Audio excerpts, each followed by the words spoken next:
Olá, irmãos e irmãs, graça e paz da parte de Jesus, o nosso Senhor, sobre a vida de vocês. Espero que todos estejam bem e que na casa de vocês tudo corra bem e oro para que esse tempo de reflexão seja um instrumento da graça de Deus sobre a nossa vida. Quero convidar você para ler comigo Carta de Tiago, capítulo 3, do verso 13 ao verso 18. Diz assim o texto sagrado: Quem é sábio e tem entendimento entre vocês?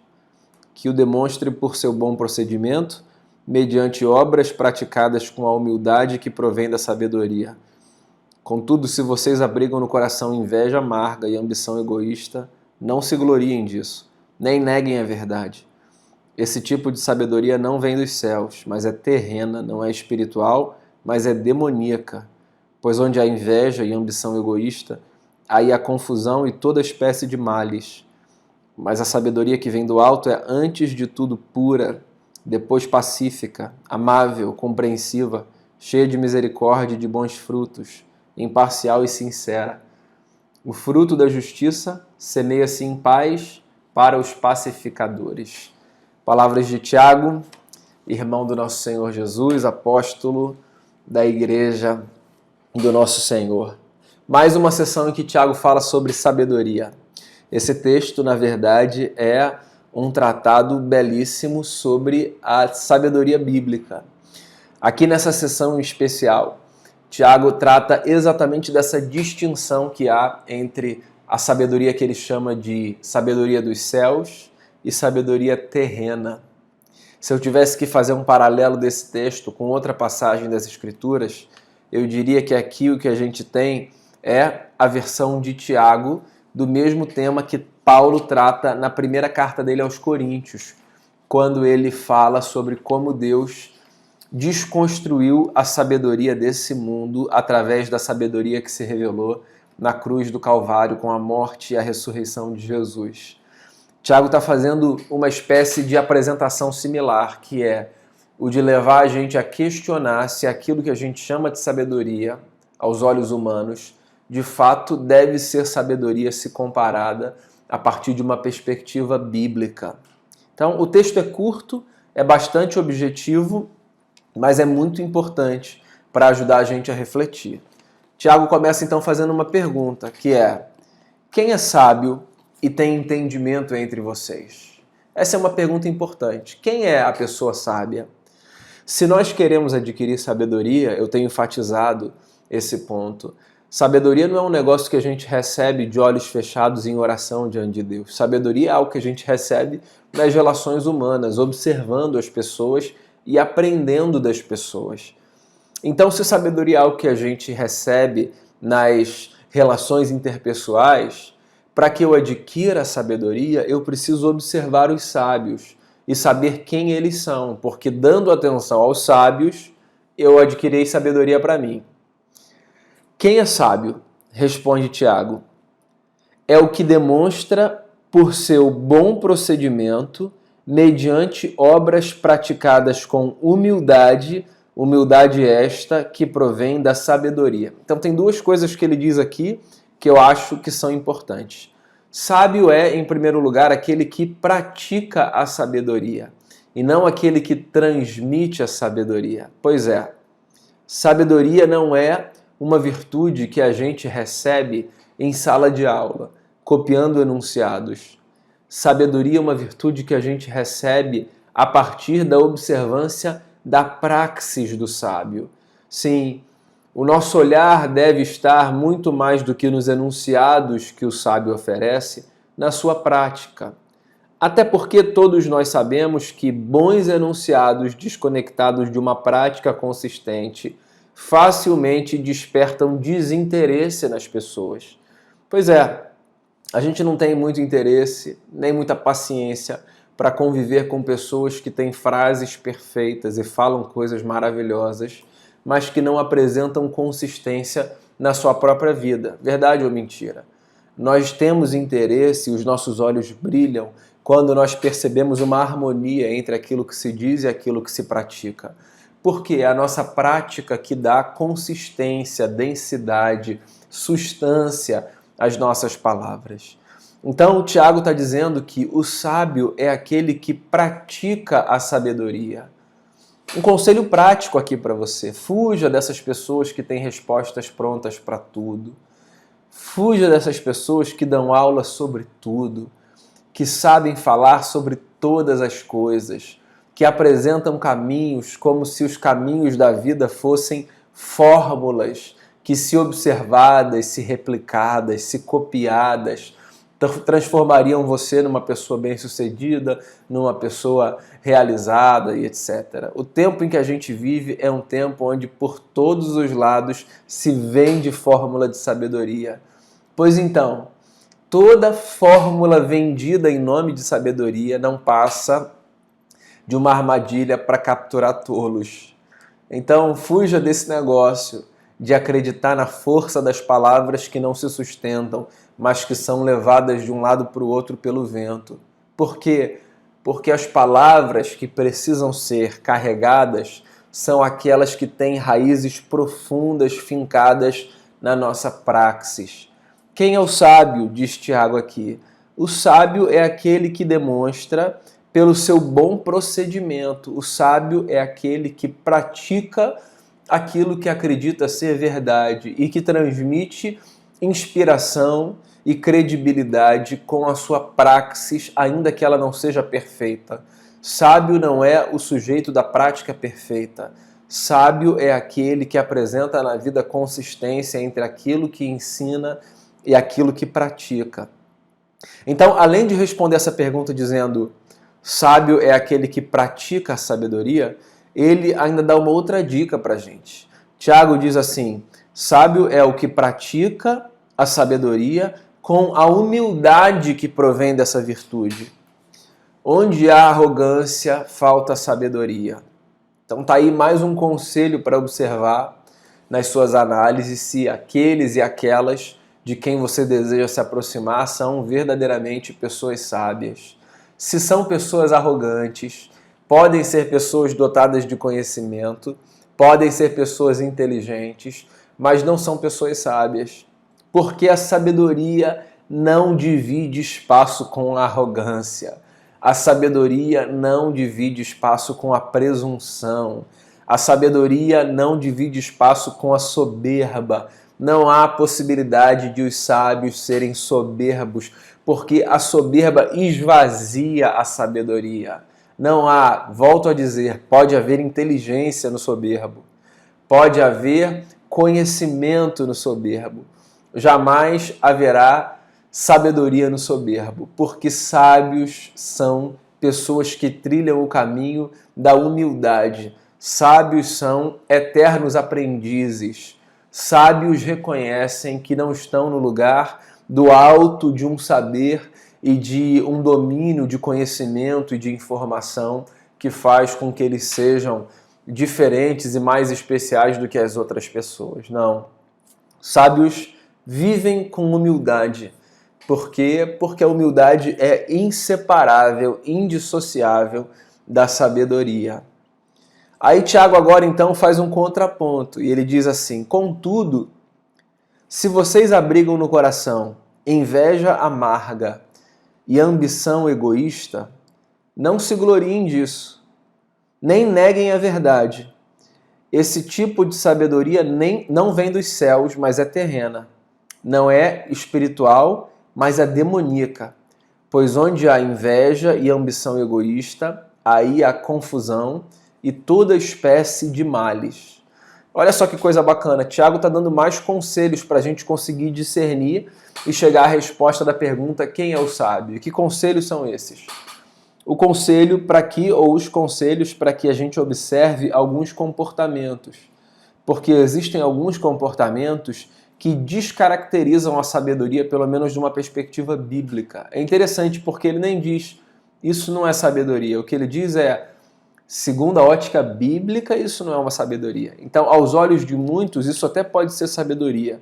Ou seja, o sujeito pode ser considerado sábio se ele carrega no coração inveja amarga, ambição egoísta, e se ele nega isso. Mas, aos olhos da tradição das Escrituras, aos olhos da sabedoria, tal qual os céus nos apresentam a sabedoria, diria Tiago. Essa sabedoria, ela é uma sabedoria entre aspas, é como aparece aqui no texto. Né? Ela é uma pseudo-sabedoria. Ela é uma tentativa de se apresentar como sabedoria. Então, olha só, elementos aqui, só para repetir, que podem ser elementos denunciadores da pseudo-sabedoria. Já mencionei o que ele falou anteriormente, que é o da soberba, onde há soberba não há sabedoria de verdade, há falsa sabedoria. E aí ele diz, onde há inveja amarga, não há sabedoria. Onde há ambição egoísta, não há sabedoria. É interessante porque ele qualifica qualificações. Ele diz assim, ele não diz apenas onde há inveja e onde há ambição. Ele diz onde há inveja amarga e onde há ambição egoísta. Eu acho interessante esse fato dele qualificar qualificações. Porque inveja e ambição são palavras, inclusive, que no senso comum a gente usa às vezes para designar coisas boas.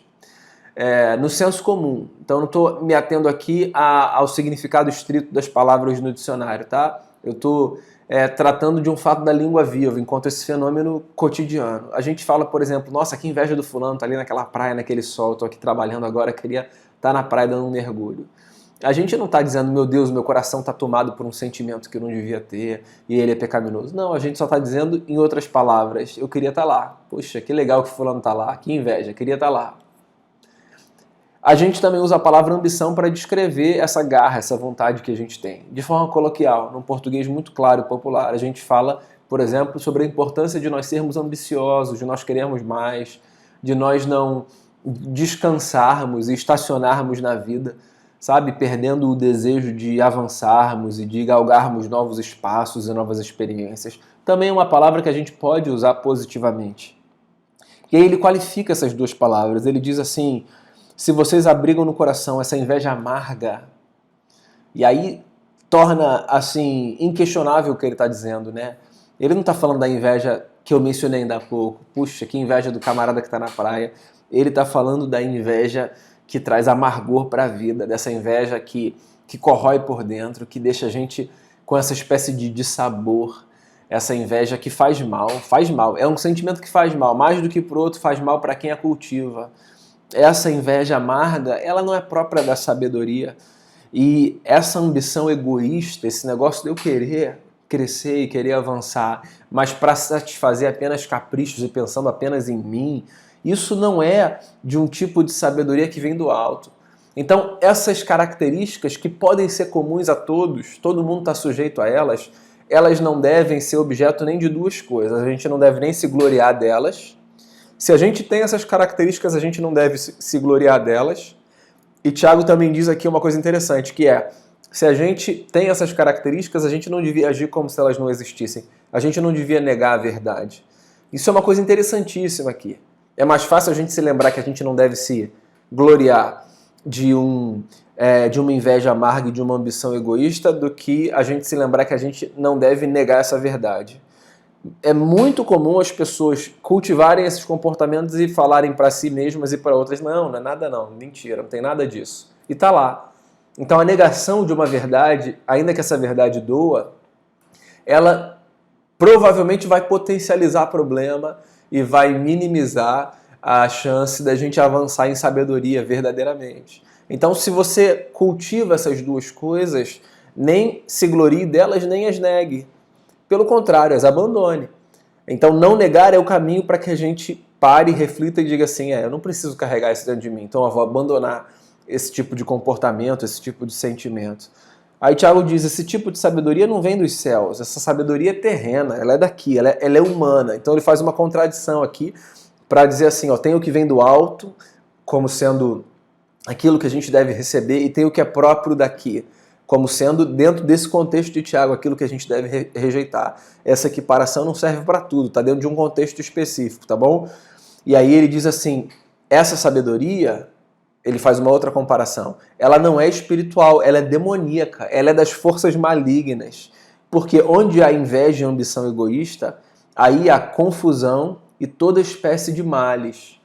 Então, percebe como Tiago está assim, traçando um caminho para deixar muito fácil para mim e para você a possibilidade de respondermos a pergunta: quem é o sábio? O sábio é o que não cai na armadilha da arrogância, o sábio é o que não cultiva uma inveja amarga, uma ambição egoísta, não se gloria disso nem nega essa verdade, porque esse tipo de padrão de comportamento não tem nada a ver com a boa força dos céus, tem a ver com a má força das trevas. A sabedoria que vem do alto, diz Tiago aqui, é antes de tudo pura, depois pacífica, depois amável, compreensiva, cheia de misericórdia, de bons frutos, imparcial e sincera. Olha só quanta coisa bonita aqui. Sábio é aquele que busca a pureza em oposição à contaminação, que busca o que é pacífico em oposição ao que é conflituoso, que busca o que é amável em oposição ao que é detestável, que busca o que é compreensivo em oposição ao que é incompreensivo, que busca o que é misericordioso em oposição ao que é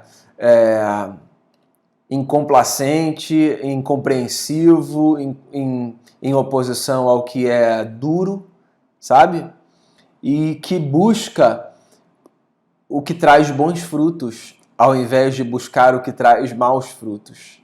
E que busca imparcialidade ao invés de buscar parcialidade. E sinceridade ao invés de falsidade. A sabedoria está aqui. Então, Tiago está desenhando um cenário com balizas que ajudam a gente a entender que tipo de sabedoria a gente cultiva quando a gente cultiva o que qualquer pessoa pode chamar de sabedoria. Ou seja, como se ele dissesse assim, ó, o termo está aí, é usado por todos, mas as balizas, elas são mais importantes do que o termo. Eu preciso avaliar se aquilo que eu considero sabedoria, de fato é segundo os critérios bíblicos. Porque se algo faz com que eu seja profundamente invejoso, de um jeito que traz para mim amargor, se algo faz com que eu tenha uma ambição egoísta, se algo provoca em mim altivez e soberba e gera consequentemente confusão e maldade, então, ainda que alguns chamem isso de sabedoria e aplaudam isso, eu não devo me aproximar dessas coisas, devo antes rejeitá-las. Em contrapartida, se algo produz pureza, paz, amabilidade, compreensão, misericórdia, bons frutos, imparcialidade e sinceridade, então é a isso que eu devo me ater e é dessa fonte que eu devo beber. O trecho termina com uma frase linda: o fruto da justiça semeia-se em paz para os pacificadores. O que Tiago está dizendo é que a sabedoria que está intimamente ligada à justiça, não como um conceito forense, não como um conceito do tribunal, mas como um conceito da manifestação da ordem, desse lugar de experimentarmos as coisas em harmonia nesse mundo criado por Deus. A ideia da sabedoria está profundamente ligada à manifestação de um mundo de justiça, onde paz é semeada para aqueles que desejam dela desfrutar. Paz para os pacificadores. O mundo que a gente deve se esforçar para construir, o mundo com o qual a gente deve colaborar, não é um mundo que gera confusão e guerra, mas um mundo que promove harmonia e paz. É disso que Tiago está falando. Há uma sabedoria que vem do alto e a outra que é própria aqui de baixo. E nesse contexto especificamente, é bom que ao tentarmos discernir quem é o sábio, nós usemos as boas lentes e os bons critérios, para que nós não confundamos sabedoria com sabedoria. E não achemos que a sabedoria estará onde os soberbos, os altivos, os egoístas, os invejosos, amargos estão. A sabedoria sempre estará onde o fruto da justiça, da paz, da amabilidade, da bondade, do domínio próprio, da mansidão, onde o fruto do Espírito se manifesta. A sabedoria sempre estará no lugar onde cenários de guerra são revertidos em cenários de paz. Eu tenho orado profundamente e desejado profundamente que através de nós que somos comunidade de Jesus, o mundo experimente de maneira mais intensa e mais profunda ambientes de paz. A gente vive em dias muito conflituosos, inclusive dentro da comunidade dos discípulos. Nós não somos perfeitos e sempre falharemos nos nossos intentos, mas nós podemos nos empenhar para que a nossa vida seja uma vida marcada mais pela paz do que pela guerra. E a oração que a gente precisa fazer, e fazer muito, e fazer de olhos abertos, é para que Deus nos dê sabedoria. Há orações que são feitas de olhos fechados, mas há orações que são feitas de olhos abertos, porque a resposta para elas não está no íntimo do nosso ser, mas nos caminhos que Deus aponta, na forma como nós nos relacionamos com os nossos semelhantes. Portanto, eu oro para que de olhos abertos nós peçamos a Deus por sabedoria e nós encontremos observando os sábios dessa vida. Que Deus coloque no nosso caminho homens e mulheres com os quais nós possamos aprender, não a sabedoria terrena, mas aquela que vem dos céus, e que a nossa vida seja profundamente abençoada nesse sentido. Eu espero que essa conversa tenha abençoado você e eu espero você na próxima semana para a gente dar sequência às nossas conversas na carta de Tiago. Deus abençoe a sua vida e até lá.